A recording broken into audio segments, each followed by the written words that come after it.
Good morning, it's Plumber Jay here. So today I installed a heat exchanger on a 50-gallon electric hot water heater. You get your return and supply coming from the outside wood stove, two pipes coming in there.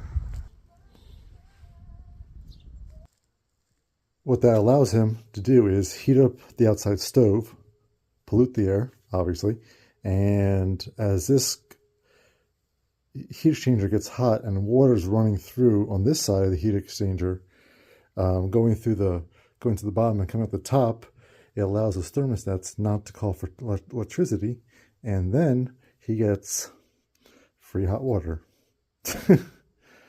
Rural plumbing at its finest.